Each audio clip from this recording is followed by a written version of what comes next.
अब इसमें जो कहा जा रहा है ये सब जो है आपको जानना है, समझना है, देखना है। ज्ञातुम द्रष्टुम ये सब कुछ इसमें होना है। इसमें ऐसा कुछ भी नहीं है जो आपको जानकारी में ना आएगा, जिसे आप जान नहीं सकते। तो जानिए, देखिए। और सबसे बड़ी बात यह है कि इसी के अनुसार आपको अपने जीवन को ले चलना है। तो जो अभी सत्संग चल रहा है, तो सत्संग का अर्थ ही होता है सत्य का संग। सत्संग इस सृष्टि की सर्वोत्तम उपलब्धि है। साधारणतः सत्संग उपलब्ध नहीं होता। सत्संग एक सिस्टमैटिक प्रक्रिया है। उस सिस्टमैटिक प्रक्रिया में आपको आपके अस्तित्व का बोध कराते हुए परमात्मा तक का बोध सम्मिलित होता है। यह सत्संग ही है जो आपको सत्य कराता है। तो अब सत्य से जब अवगत कराना होगा तो क्या होगा सत्संग में? सत्संग में पहले असत्य बताया जाएगा और फिर बताया जाएगा कि यह असत्य भी जान लो, सत्य भी जान लो। असत्य को भी जान लो, सत्य को भी जान लो, और सत्य का संग कर लो। सत्य प्रधान हो जाओ, जो सत्य है उसके अनुसार हो जाओ। तो सत्संग आपको क्या देता है? विवेक।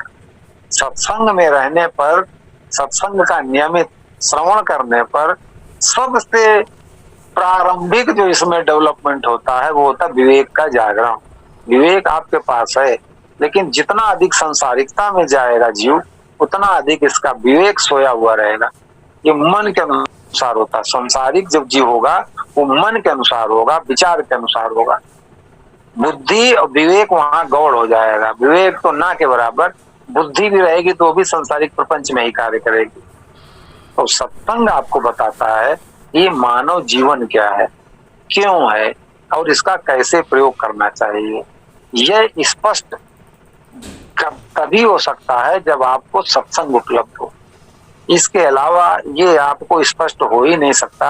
आप कितने भी ग्रंथ पढ़ लें, कितने भी प्रवचन सुन लें, कितना भी जो है भजन कीर्तन करते रहें, मूर्ति फोटो पूजते रहें, व्रत उपवास करते रहें, ये उपलब्धि नहीं हो पाएगा। ये जानकारी में ही नहीं आ पाएगा कि मानव जीवन वास्तव में है क्या, इसका उद्देश्य क्या है, किस लिए मानव जीवन है, किसके पास है मानव जीवन, ये मानव शरीर किसके पास है, कौन है इसका चालक।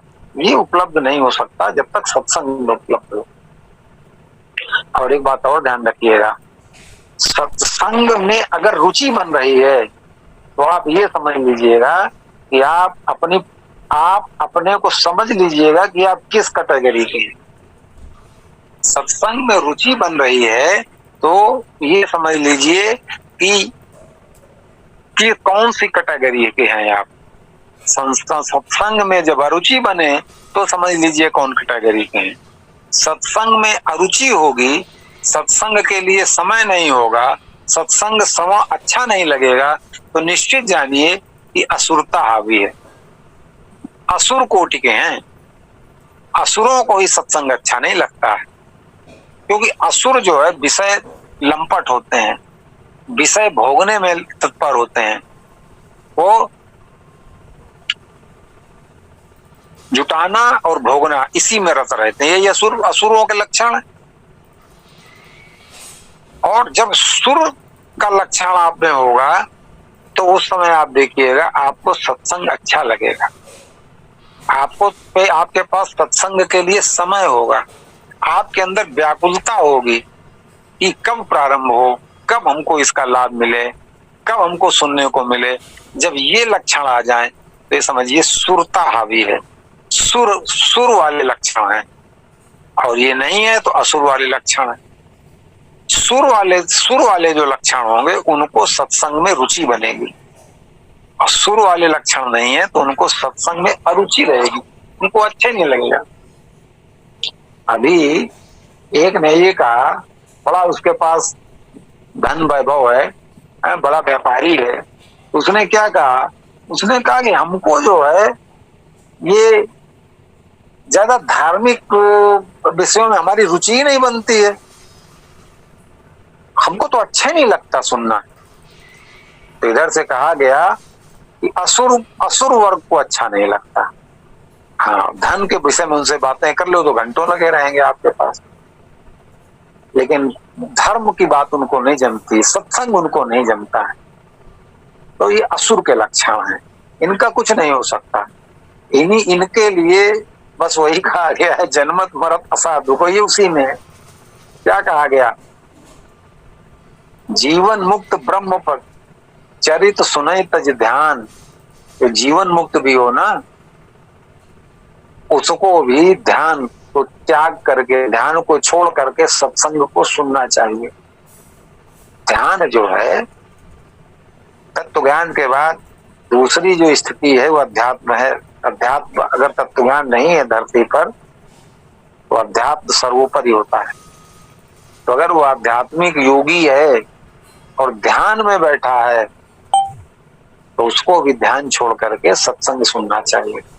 जीवन मुक्त है, उसको भी सत्संग सुनना चाहिए। क्यों? सत्संग जो है, जो कुछ गड़बड़ी होगी, जो भी गड़बड़ी हो रही होगी या जो भी गड़बड़ी होगी, उसको ठीक करने की क्षमता रखता है और अपने लक्ष्य की ओर पुनः ऊर्जित करने की क्षमता रखता है। तो सत्संग में अज्ञानी को तो भी भाग लेना ही चाहिए, ज्ञानी को भी इसमें भाग लेना चाहिए। जो ज्ञान संपन्न उसको भी सुनना चाहिए। कर्मकांडी हो, चाहे स्वाध्यायी हो, योगी हो, ज्ञानी हो, सभी के लिए सत्संग को अनिवार्य कहा गया है। सृष्टि की सर्वोत्तम विधि है सत्संग, इसमें सबको लाभ लेना चाहिए, सुनना चाहिए। सुन करके जो कहा जा रहा है, क्योंकि सत्संग का एक ही काम है आपके जीवन में, सत्संग आपको डायरेक्ट परमात्मा से जोड़ेगा। बीच में ये कहीं नहीं रुकती है ट्रेन, सीधे डायरेक्ट परमात्मा से जोड़ेगी। आपको आपके अस्तित्व से पहले परिचय कराएगा, सत्य सत्य का बोध कराएगा।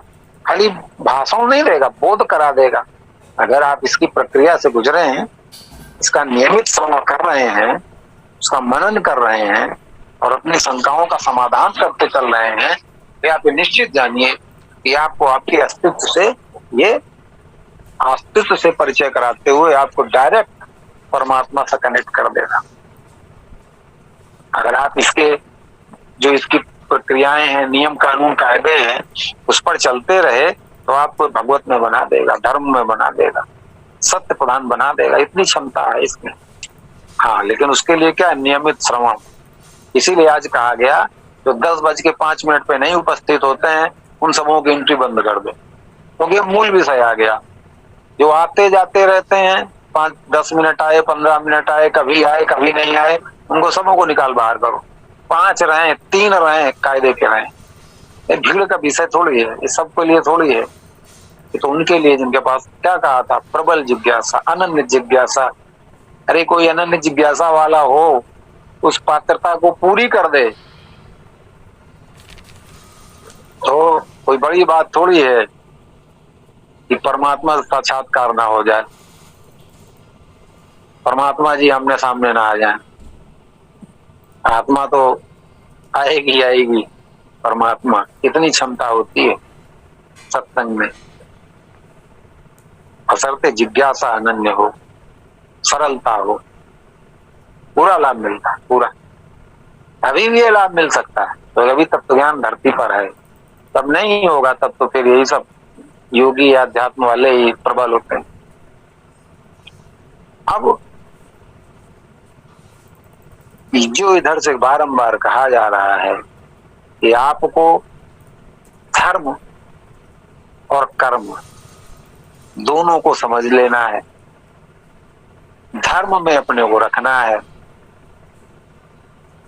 सत्य प्रधान होना है। जब धर्म में अपने को रखेंगे तो धर्म और मोक्ष वाली जो है लाइन लेंथ में आप चल रहे होंगे। धर्म में जो अपने को रखेंगे, अपने जीवन को धर्म में रख देंगे, कि धर्म और मोक्ष वाली आपकी लाइन चलने लग जाएगी। अब उसके बीच में धर्म में रखेंगे, मोक्ष सामने है, अर्थ और काम बीच में है। धर्म में रखने का परिणाम ये बनता है कि कामनाएं छीड़ होती हैं, अर्थ उपस्थित रहता है, मोक्ष मंजिल है। धर्म में रखने का परिणाम बनेगा अर्थ का अभाव नहीं है, कामनाएं क्षीण है, अर्थ की कमी नहीं होगी। अगर कामनाएं हैं भी तो उसके लिए अर्थ उपस्थित है, कामना पूर्ति। अर्थ सोचने का विषय नहीं रहता धर्म में, और ये सत्य है, ये प्रैक्टिकली सत्य है कि धर्म में रहने पर अर्थ सोचने की आवश्यकता नहीं होती है। अर्थ की व्यवस्था पहले से रहेगी, कामनाएं छीन होंगी। अगर कोई ऐसी कामना आ गई तो उसके लिए अर्थ उपस्थित रहेगा। अब ये जो मार्ग है, ये जो सिस्टम है इस खेल में धर्म वाला, ये परमात्मा के सीधे डायरेक्ट नियंत्रण निर्देशन में है, डायरेक्ट उसी के गाइडेंस में है।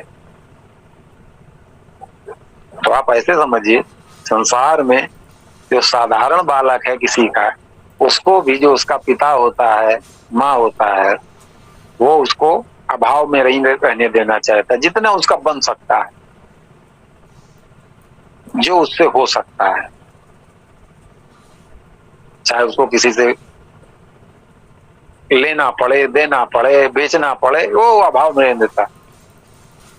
तो परमात्मा जो उसके विधान पर रहेगा, धर्म में रहेगा, धर्म और मोक्ष वाले मार्ग में रहेगा, धर्म क्षेत्र में रहेगा, उसके लिए वो अभाव कहाँ है उसके लिए? किसी को कहा गया योग क्षेम वहायम, उसका योग और क्षेम मैं स्वयं वहन करता हूं। योग माने जो उसको आवश्यक है, और जो है क्षेम माने जो उसका संरक्षण है, वो मैं स्वयं करता हूं। उसको इसकी चिंता करने की आवश्यकता है। जैसे एक छोटे बालक को इसकी चिंता ही नहीं है कि हमारा दूध कहाँ से आएगा, हमारा कपड़ा कहाँ से आएगा, हमारी दवाई कहाँ से आएगी, उसको इतनी चिंता ही नहीं। उसी प्रकार से जो धर्म और मोक्ष वाले में विधान में रहता है, उसके लिए कहीं कोई दिक्कत है ही नहीं, कोई समस्या ही नहीं है। समस्या क्या पैदा होती है? जो इसके ठीक विपरीत विधान है, जो माया के निर्देशन में है, माया के डायरेक्शन में है, माया के अधीन व्यवस्था है, वो है कर्म और भोग। जब उस विधान में रहेंगे, दो ही क्षेत्र हैं इसके, एक तो खेल किसका है? प्रकृति और परमात्मा का। एक तरफ परमात्मा का क्षेत्र है धर्म और मोक्ष, और एक तरफ प्रकृति का क्षेत्र है, माया का क्षेत्र है कर्म और भोग। कर्म में जब आप रहेंगे, माया के क्षेत्र में जब आप रहेंगे, तो वहां पर कर्म है और कर्म का परिणाम है भोग। अब बीच में भोग के लिए क्या चाहिए? कर्म करेंगे तो भोग भोगेंगे, कर्ता बने हैं, कर्म करेंगे, भोग भोगेंगे। अब उसके बीच में क्या है? काम और अर्थ, ठीक उल्टा। वहां क्या है? अर्थ और काम। आप लोग तो इस क्षेत्र में रह ही रहे हैं, धर्म वाले क्षेत्र में जो नहीं है वो कर्म वाले क्षेत्र में तो है ही है। दो ही क्षेत्र है, इससे बाहर जा ही नहीं सकते आप। या तो कर्म क्षेत्र में रहेंगे या धर्म क्षेत्र में रहेंगे। धर्म क्षेत्र का चलो अनुभव नहीं है, इसके लिए तो इधर से कहा जा रहा है भाई ऐसा होता। अब उधर कर्म क्षेत्र का अनुभव आप लोगों के सामने, अब तुम देख लीजिए जो बोला जा रहा सही है कि नहीं सही है। वहां जब रहेंगे वहां काम पहले रहेंगे, कामनाएं पहले रहेंगे। अब चाहे व्यक्तिगत कामना हो चाहे पारिवारिक कामनाएं हो, कामनाएं पहले रहेंगी और अर्थ की कमी रहेगी। अब कामना की पूर्ति के लिए अर्थ की व्यवस्था करने के लिए आप लगिए, इसमें लगिए, कर्म में लगिए। तो जब उसमें लगेंगे तब वो भोग उपलब्ध होगा, उसको भोगते रहिए। ये माया का सिद्ध। अब आप माया के अधीन जब रहेंगे, दो ही पाले हैं,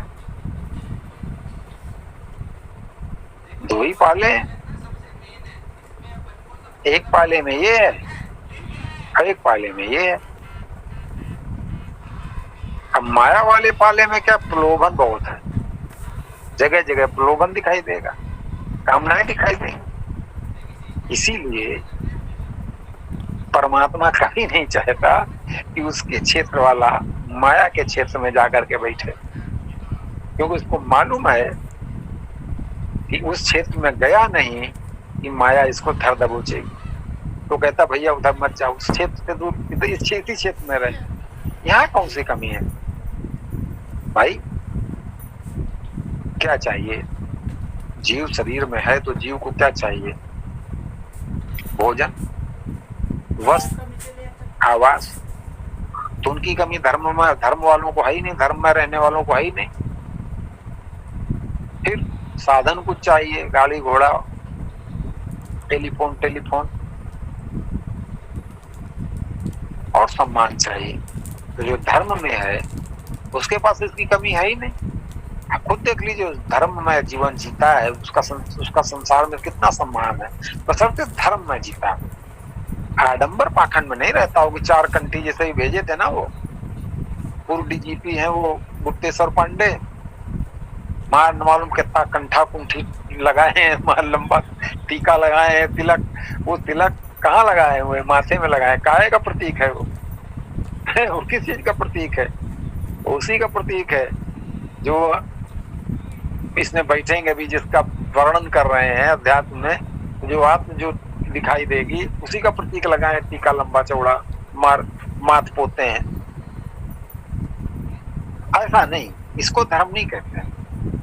वास्तव में रियल धर्म, सत्य प्रधान, दोष दुर्गुण विहीन रहना, भगवतमय विधान में रहना, उसको धर्म कहते हैं। जैसे आज एक ने कहा कि हम इतनी पूजा करते हैं और हमारा ये काम नहीं हुआ, इसका माने हमारी सब पूजा बेकार है, भगवान कुछ सुनता ही नहीं है पूजा। हमने कहा तुम पूजा करते ही नहीं हो। बोले फिर? हमने कहा तुम वाह्याचार करते हो। किसी मूर्ति फोटो के आगे अगरबत्ती धूप बत्ती जला देना, 2-4-5 मंत्र पढ़ देना, चालीसा पढ़ देना, हाँ, इसको तुम धर्म कहते हो, इसको तुम पूजा कहते हो। हमने कहा पूजा क्या है? सत्य प्रधान रहो, दोष दुर्गुण विहीन रहो, भगवत विधान में रहो, पूजे में हो, 24 घंटा पूजा में हो। जैसे एक मान लो कोई, आपने एक नौकर रखा हो और आपने उसको कह रखा हो कि भाई देखो नशा नहीं करना है तुमको, ये गांजा और शराब ये नहीं, सब नहीं पीना है, बीड़ी ये सब कुछ नहीं पीना। और ठीक 9 बजे तुमको आ जाना है,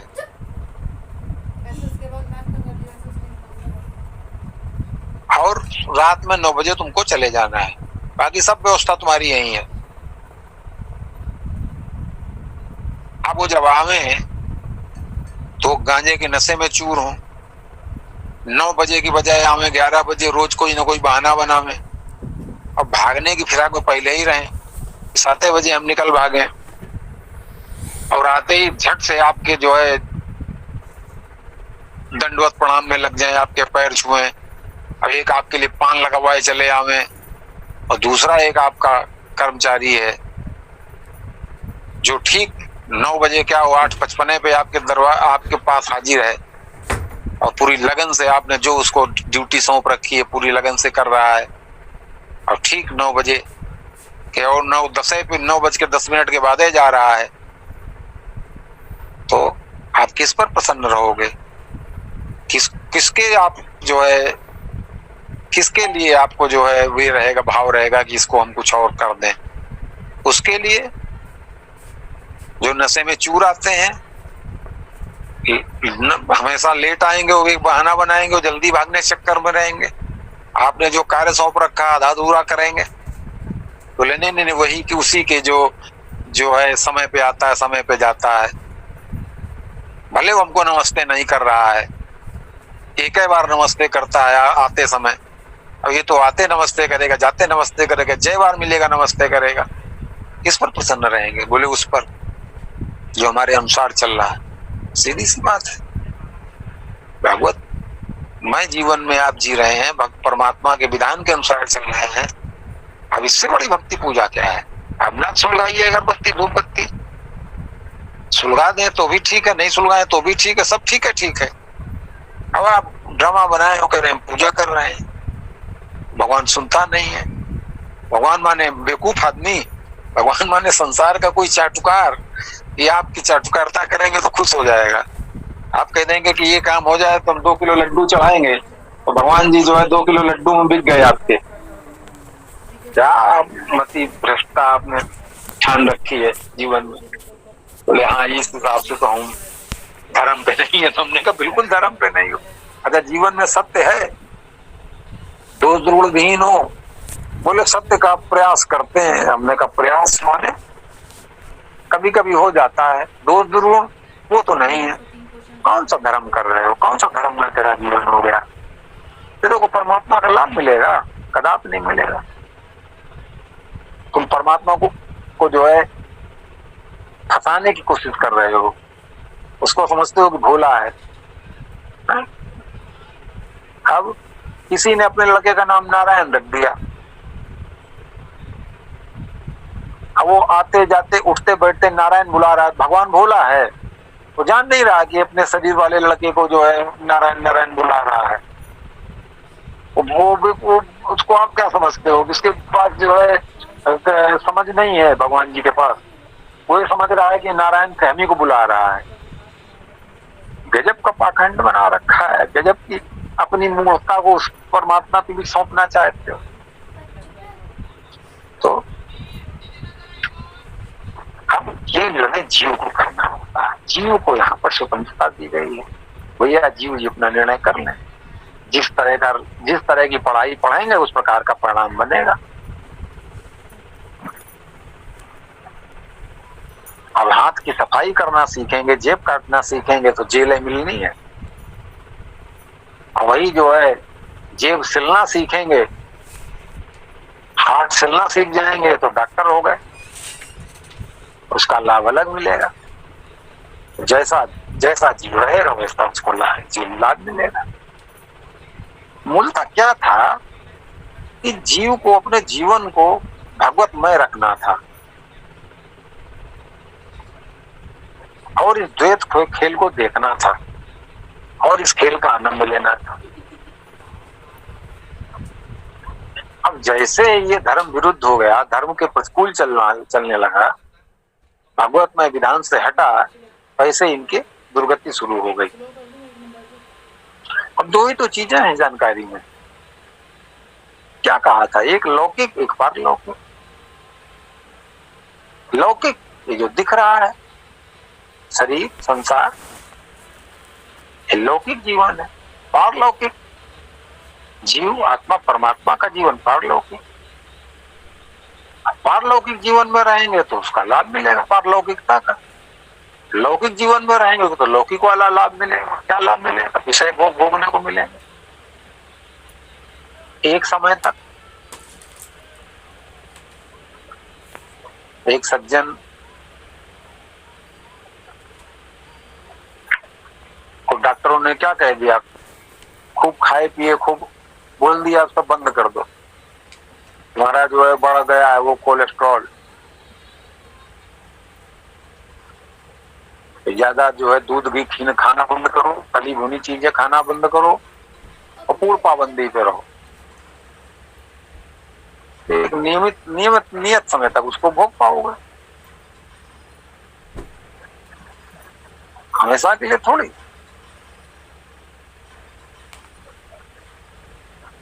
तो जिस क्षेत्र का लाभ लेना चाहेंगे उस क्षेत्र का आपको लाभ मिलेगा। लौकिक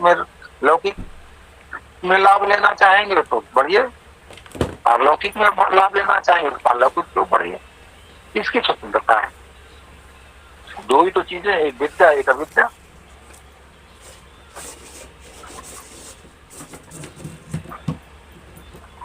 अविद्या में रह करके विद्या का लाभ थोड़ी मिलेगा। ये आप लोग भी सुने होंगे, स्वाद विद्या विमुक्त है, विद्या वही जो मुक्त करे।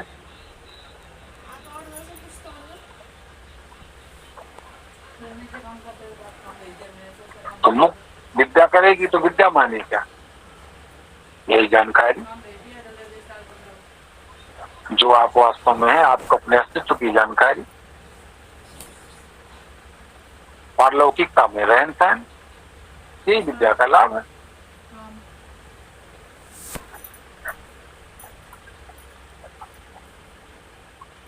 अब विद्या में क्या है?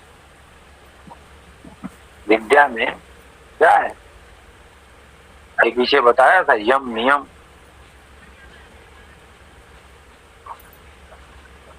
तो जो भी आपको अध्यात्म बता रहे हैं, ये विद्या का हिस्सा है।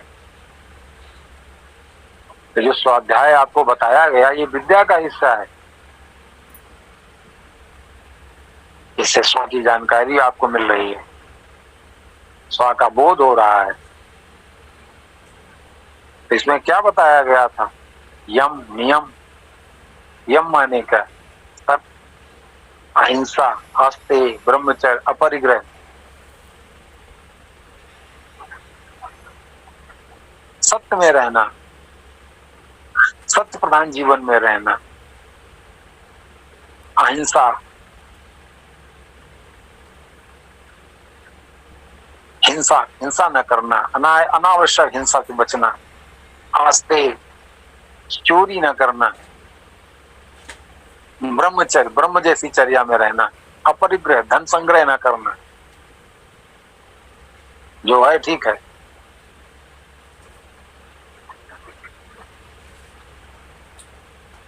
अब आजकल जो आप लोग पढ़ रहे हो, पढ़ा रहे हो अपने बालकों को, विद्या पढ़ा रहे हो क्या? विद्या मूल था। जब ये सतयुग था ना, तो वहां विद्या मूल था, विद्या पर बल था। स्वनाम है सतयुग, जहां सभी सत्य पर हों।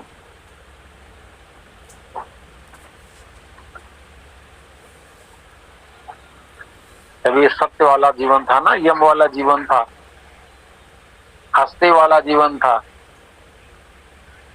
घरों में ताले नहीं लगाए जाते थे, ताले नहीं लगते थे, कोई भूखा नहीं सोता था। कहीं किसी क्या चला जाएगा, भोजन मिलना है उसको। किसी के द्वार से कोई भिक्षुक वापस नहीं लौट सकता, भले गृहिणी को तुरंत जो है रसोई बनानी पड़े। ये विद्या का प्रभाव था। आप सोच कर देखिए कि अगर ये विद्या की पद्धति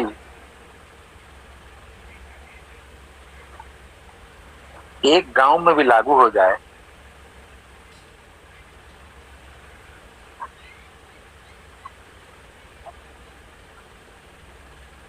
वहां क्या सुव्यवस्था नहीं हो जाएगी? पूरा समाज अविद्या के पीछे। आज के बालक को क्या पढ़ाया जाता है? दीन हो, तुम पढ़ोगे तो नौकरी करोगे, नौकरी करोगे तो जीवन चलेगा, व्यापार करोगे तो जीवन चलेगा, नहीं तो भूखे मर जाओगे। विद्या में क्या पढ़ाते थे गुरु जी? तुम नित्य शुद्ध बुद्ध हो, तुम निर्विकारी हो, तुम क्षमतावान हो, ये पढ़ाते थे। पढ़ाई का मूल था यम, सत्य प्रधान जीवन की। इसको विद्या कहते थे। और अविद्या में क्या था? वेद और वेदांत। वेदांत में क्या? शिक्षा, निरुक्त। वेदांत की शिक्षा को पकड़ लिया गया। शिक्षा, सिखाना।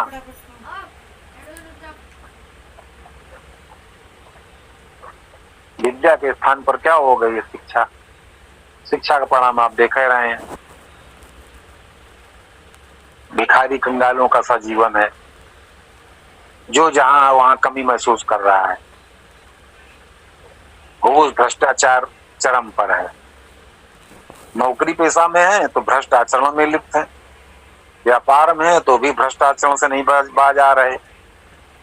मिलावटी सामान बनाना, मिलावटी सामान बेचना। अभी देखा होगा ना, दीपावली में जगह जगह छापे पड़े, कितना कितना खोया नकली पकड़ा गया, पनीर पकड़ा गया, मिठाइयां पकड़ी गई। ये स्थिति है। दिल्ली में एक नामी गिरामी है, जैसे है ना सब बीकानेर वाला और ये सब इस टाइप का, इसी टाइप का एक उसके यहाँ छापा मारा गया, तो उसके यहाँ मिलावटी तेल पकड़ा गया। मिलावटी तेल में सब चीजें बनाता था।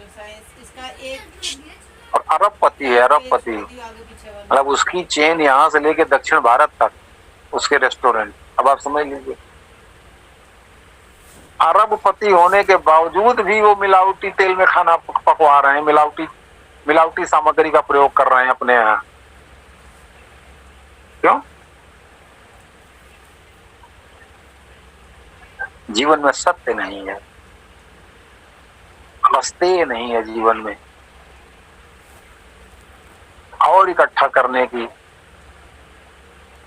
और इकट्ठा करना। 2-4 पीढ़ी के लिए चैन नहीं है। क्या करें, नहीं पूरा संसार का धन अपने आप इकट्ठा कर लें, तो उसके लिए क्या करना है? चोरी, बेईमानी, ठगी। अब कहेंगे हम तो जी बड़ी पूजा करते हैं, भगवान हमारी सुनता ही नहीं। क्या सुनेगा तेरी? तो उस विधान पे तो है ही नहीं जो विधान है भगवान का। प्राचीन गुरुकुलों में जब समावर्तन होता था, वहां पर सूत्र दिया जाता था, सत्यम वद, सत्य बोलो, धर्मम चर, धर्म पर चलो। ये उपनिषद में उल्लेख है इसका, सत्यम वद धर्मम चर। तो जीव जितना अधिक, क्या कहा अभी आपसे, जितना अधिक माया के क्षेत्र में रहेगा उतना अधिक माया के प्रभाव में रहेगा, और की दौड़ इसकी समाप्त होने वाली है नहीं। अभी पीछे आपको बताया था कि इसमें क्या क्या जो है अध्यात्म में ध्यान पर बात की थी। ध्यान में 2 बातें बताई थी। एक साकार ध्यान, एक निराकार ध्यान। साकार ध्यान में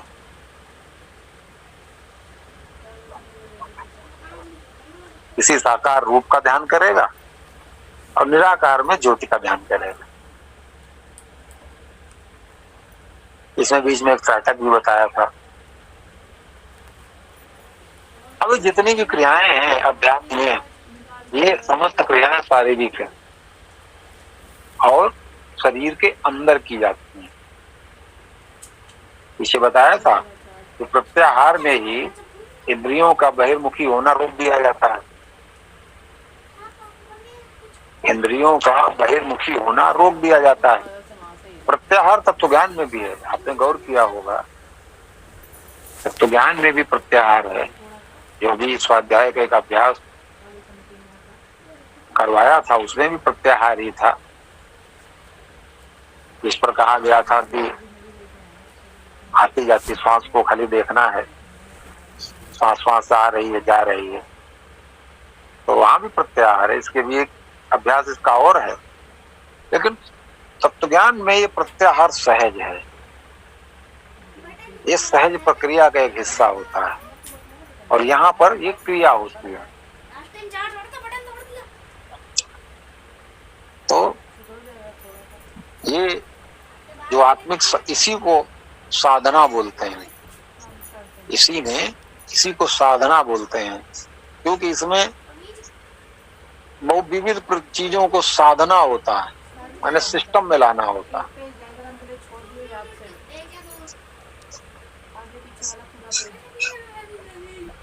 अब इसमें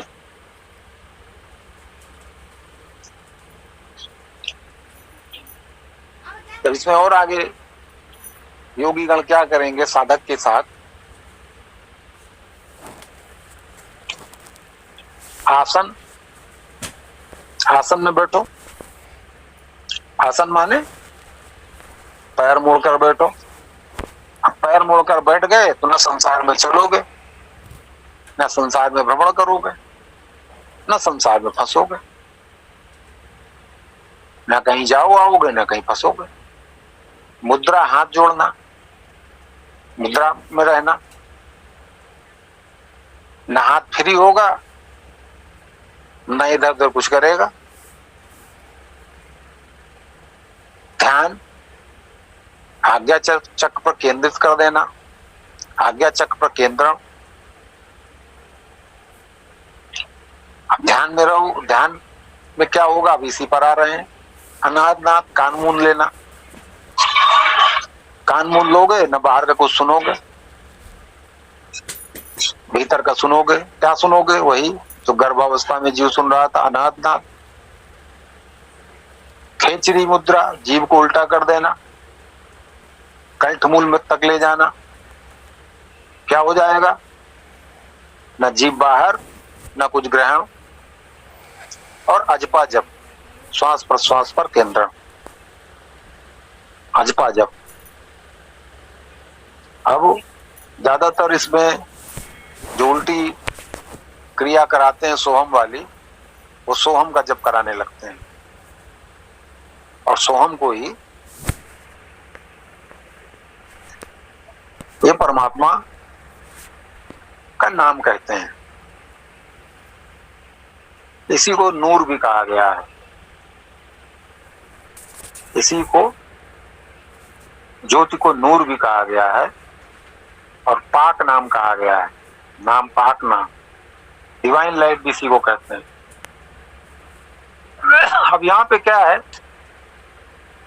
अब ध्यान में आज बताया, अब इस पर और थोड़ा विस्तार से कहेंगे। ध्यान में क्या कराएंगे, अब बंद लगा देंगे। मूल बंद, जालंधर बंद, नाभि बंद, जितने प्रकार का बंद है। जालंधर बंद कर देंगे तो ऊपर का ऊपर, नीचे का नीचे। मूल बंद कर देंगे, नाभि बंद कर देंगे। अब जब तक ये बंद लगा देंगे, आसन में है, मुद्रा में है, अनाथ उसमें खेचरी मुद्रा में है, तो अब इस समय क्या होगा, इन सबका परिणाम क्या बनेगा बंद लगा देने का, कि एक बंद नहीं लग सकता। इस रहस्यमय मशीन में एक बंद नहीं लगाया जा सकता। और वो क्या है, सुषुम्ना को बंद नहीं कर सकते। परिणाम स्वरूप क्या होगा, अब जब जालंधर बंद लग गया, मूल बंद लग गया, नाभि बंद लग गया, तब जीव जो है छटपटाएगा, उलझन में आ गया। और परिणाम इसका क्या बनता है, सुषुम्ना बंद नहीं होती तो जीव, अब ऊपर बंद लगा है, मूल बंद, नीचे में लगा है मूल बंद, ऊपर जालंधर बंद, नाभि बंद। अब जीव निकले तो कैसे निकले, उसका परिणाम क्या बनता है, ये सब क्रियाओं के कारण जीव जो है सुषुम्ना में प्रवेश कर जाता है। सुषुम्ना एक बस्ती है जिसने बंद नहीं कर सकते। अब सुषुम्ना में जब ये जीव जी प्रवेश कर गए, अब इन पर यम का बल नहीं चल सकता, काल का बल जीव पे नहीं चल सकता, क्योंकि अब ये जीव जी ब्रह्ममय हो गए। अब जीव जी ब्रह्ममय हो गए, अब इन पर जो है काल का बल नहीं चल सकता। ब्रह्ममय स्थिति में जीव आ गया। अब ध्यान में जैसे कि बताया था, या तो साकार ध्यान करेगा, तो अब नाम जब इसमें भी कहा गया ना, अजपा जप, अगर ये साधना सही दिशा में हो तो सिद्धियां उपलब्ध होने लगती हैं, और इसी कारण इनको सिद्ध कहा जाता है। सिद्ध, सूफी, सिद्ध पुरुष का है जो कहलाते हैं।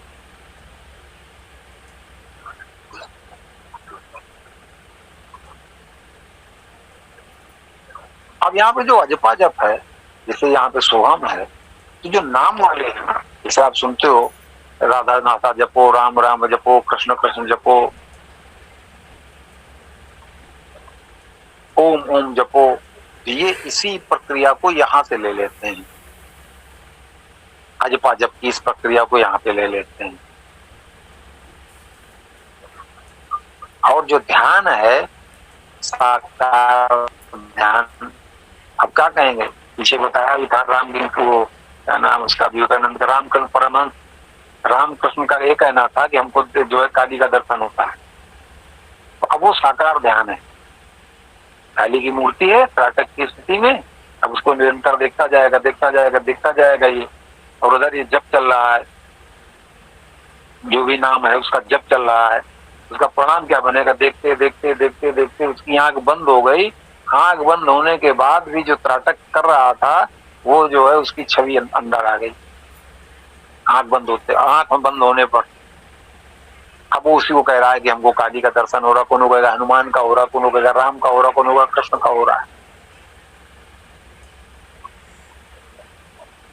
और अध्यात्म में क्या होता है, अध्यात्म इन सबको मान्यता नहीं देता। यहाँ पर क्या होगा, वो आज्ञा में जब केंद्रित कर लेगा, आज्ञा चक्र में इतने सब क्रियाएं करने के पश्चात, तो वहां पर उसको जो आत्म है, आत्म सत्ता शक्ति है, तो क्या है, ज्योतिर्मय शब्द है, वो ज्योति दिखाई देने लग जाती है। इसमें बहुत वर्ष लग जाते हैं और वर्षों की साधना के पश्चात ऐसी क्षमता आती है कि वो फिर जो है ज्योति दिखाई देने लग जाती है, और धीरे धीरे धीरे धीरे वो उसी ज्योति में लीन हो जाता है।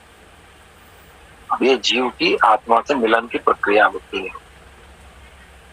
अब यहाँ पर नीरज बाबा समझ लो, जो भी ये सब ध्यान ध्यान ध्यान करते चले आ रहे, तो उसका लाभ क्यों नहीं मिल पा रहा, वो स्थायी क्यों नहीं हो पाता है? क्योंकि प्रक्रिया इस प्रकार है, यम नियम ये होना चाहिए, ये अगर नहीं है आगे कहानी नहीं बनने वाली है।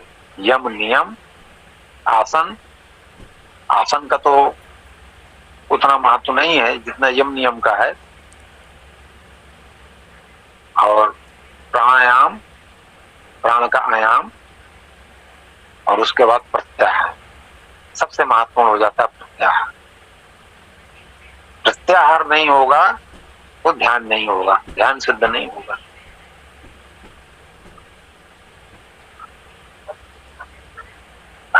ध्यान के पूर्व धारणा की आवश्यक है। किसकी धारणा कर रहे हैं ये आवश्यक है। अब यहाँ पर जो योगी धारणा करता है, ये इसकी धारणा करता है, आत्मा की धारणा करता है। क्या धारणा करता है, मैं शरीर नहीं हूं, मैं शरीर नहीं हूं, मैं चेतन हूं। चेतन की धारणा करना शुरू कर देता है, और उस चेतन की धारणा के लिए फिर ये ध्यान आ जाता है, ये मुद्राएं आ जाती हैं, ये बंध आ जाते हैं।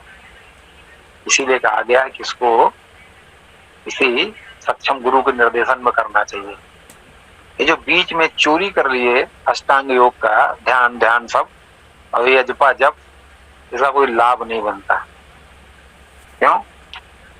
ये जप करने से, नाम जप करने से किसी को मोक्ष नहीं होता, किसी को परमात्मा का दर्शन नहीं हो सकता।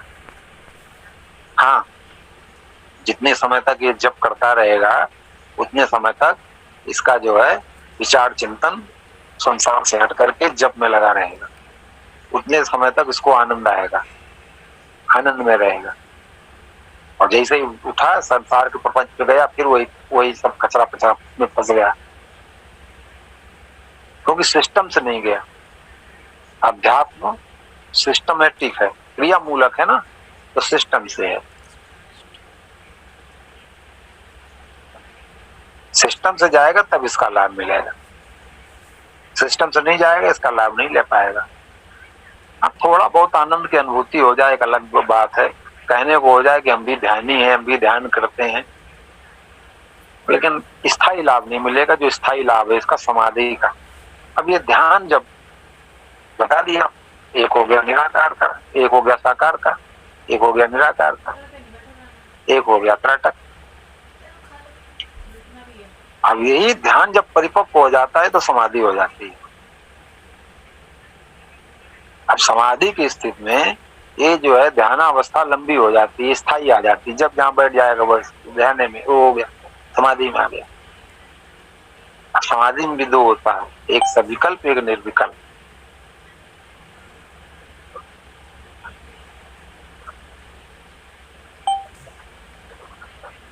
तो कुल मिला करके ये अध्यात्म धारणा वाले, अध्यात्मवादी जो धारणा है उसको लेकर चलने वाले योगियों का ही सिस्टम रहता है।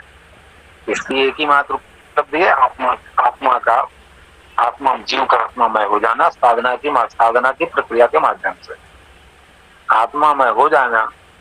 लेकिन आत्मामय हो जाने पर भी जो शांति और आनंद की अनुभूति तो होगी, लेकिन मुक्त नहीं होता जीव, इसमें मुक्ता अवस्था नहीं बनती है। अब इनमें से इनकी बहुत सी जो चीजें हैं इसमें अध्यात्म में, तत्व ज्ञान में सहज है, क्योंकि तत्व ज्ञान संपूर्ण वाला सिस्टम है। स्वाध्याय भी है उसमें, इसकी भी बहुत सी चीजें हैं, वो स्वतः होती रहती है। तत्व ज्ञान में ये ज्योति का दर्शन, आत्मा का दर्शन, ये बहुत साधारण चीज है, कोई बहुत लंबी चीज नहीं है, बहुत इसमें बहुत प्रक्रिया नहीं लगती उसमें। तत्व ज्ञान में इसका बहुत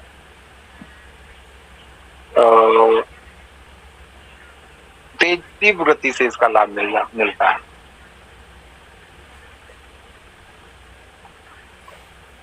अब अगला जो प्रकरण लेंगे वो प्रकरण इसी पर होगा, सृष्टि की उत्पत्ति और